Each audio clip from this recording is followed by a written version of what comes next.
Welcome to another unboxing video from theplayersaid.com. My name is Grant. Today I'm unboxing a new game from GMT Games. In fact, this one just landed on my doorstep about a week ago. This game is called Flashpoint South China Sea. It is one of the quicker playing, card-driven, area control type games. I think initially it was lauded as being a member of that Lunchtime series game, but now you can see they've created its own series called, here I'll hold that up, the Flashpoint series. This is volume 1. So I think what this series, and it's designed by Harold Buchanan, graphics and map are by Terry Leeds. Very nice looking package. Love the blue colors chosen. Love the title. You can see the Chinese characters here. And this is a game over control of the South China Sea. As we all know, the South China Sea is probably the most dangerous area in the world right now, not due to conflict or anything like that, but there's a struggle for control over that theater. China wants it. The rest of the free world wants to maintain access to it so that shipping, commerce, and economics can continue, but it really is the key to Southeast Asia. Anyway, really cool looking box. It's in a 2-inch box, so this is one of the smaller, very light game. It does have a mounted map board, 120 cards, 63 playing cards, a couple of player aids, and some wooden cubes, but there's not a lot of weight to this box. So yeah, just a fast-playing strategy card game that does simulate that fight for control and competition there between the U.S. and China in that disputed South China Sea region. So you can see the complexity here on the bottom is low, solitaire suitability is high. The reason for that is there's an entire solitaire deck of cards, there's a solitaire play aid, there's a fully fleshed out solitaire mode for this game. In fact, right here, the solitaire system developer is our friend Jason Carr. If you don't know Jason Carr, he also was the developer for the game. Jason Carr is running GMT 1, which is their solitaire game studio within the larger GMT Games family. Jason is a fantastic individual. We did an interview with him probably a year and a half ago.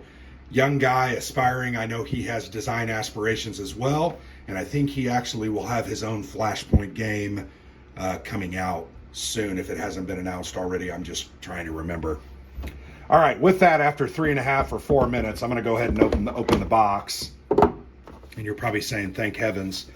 There are 3 different pamphlets or rule books per se. You've got your 2-player rules of play. You've got a playbook that's going to teach you some of the basics of the game, maybe some strategies, how to do certain things. And then you've got your entire solo rules of play, which is actually a thicker rule book than the basic rule book, which I think is interesting. This rule book, full color, matte finish, 11 pages of rules. You can see very graphically heavy. I like that. It's going to show you examples. Here are some different, like a political warfare action. Here's a reclamation, increased tension. Very good examples, full color, that show you how to play the game and how to get this thing taken care of. The game does use event cards. We'll look over those. There's the game setup. Really nicely laid out map. Rule book. This game's going to be easy to learn, I think, but that does not mean the game is simple, nor is it really overly light. We played a prototype copy of this at Gen Con. I believe it was in 2018 with Harold Buchanan. Had a fantastic time. It is a very fast-playing game. Alexander literally dominated me. The playbook looks like it has some designer notes, which is very cool. Also some behind the cards, what these cards mean and represent from history. You can get a good look there. There's also, there was something I saw here at the back. Strategy tips. Remember I mentioned that there were some different strategy tips there you can kind of get some points of strategy. Also a historical timeline to help you understand where this game fits in history. And then here's a look at the various, kind of an interesting thing, an event card distribution that shows you how many of different events are included in the game.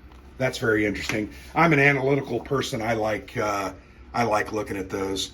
So the solitaire rule book looks like it's 19 pages. Very similar to the rule book, full color illustrations, lots of examples there in red text, trying to help you understand how to play and how to do the different actions. So I think that's going to be also an interesting experience. I do want to try this solo. I think I say that a lot. And I play solo games, but here's a solo game setup. Definitely nice to have a full rule book like this. It's going to walk you through that and help you play that game. There's also, looks like 3 different play aids. There are 2 play aids for the base game, the 2-player game, showing the operations cost, and it's 2-sided, and then the sequence of play and how things work out. Very nice play aids. And then here is the solo play aid. This is the U.S. opponent, so if you're playing as China, and then you also have if you're playing against the China opponent. So nice little play aid that's going to help you play that game. Let's go ahead and get a look at the map. Yeah, these games are just well produced. This is worth the money that you're going to pay for it. Small board, right? Not a huge board, not a lot to it. You've got boxes with different areas that you can influence. 2 different types of influence. You've got economic and diplomatic. Those are represented by those different colored boxes there, which you're going to place your control units in there. This is a teetering victory point track. So if you get 5 victory points and then the Chinese player scores 3, you're going to go down to 2. There's a U.S. and a Chinese instant victory at 15. Alexander got an instant victory on me. I didn't know what I was doing and really messed it up. He picked it up really quick. So yeah, very nice looking map. Here is a look at the deck of cards. I went ahead and pre-opened them because I didn't want to fight with them. But here's the solo cards. Look like there's about a dozen of them. And it just gives you stuff to do. When you pull this card, you're going to do what it says, and then you're going to follow that rule book. So kind of cool that they have a fully fledged solo bot that really plays well. In the game, there are scoring cards, so you're going to score different aspects and regions. So here you've got Brunei, Malaysia, Indonesia, Vietnam, Philippines, economics, and CR FONOP. Not really sure what that stands for. I don't remember. Someone's going to tell me in the video, I know, the comments. So those are the scoring cards. Those are a little different than your event cards. And then here you have a bunch of event cards. Let's flip those over. There's an ops value. You can see there's 1s and 2s and 3s. These are neutral cards. The red are Chinese cards and the blue are US cards.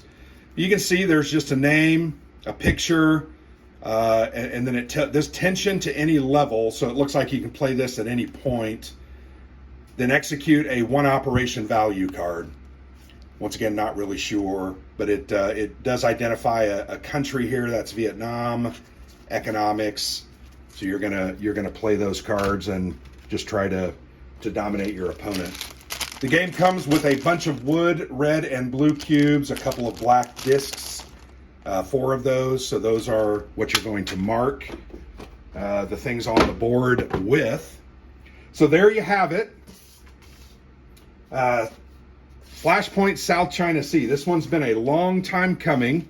I feel like Harold Buchanan was designing this for about 7 years. I'm sure he feels like that as well. But nice little fast playing, low complexity game, has a fully fledged solo bot.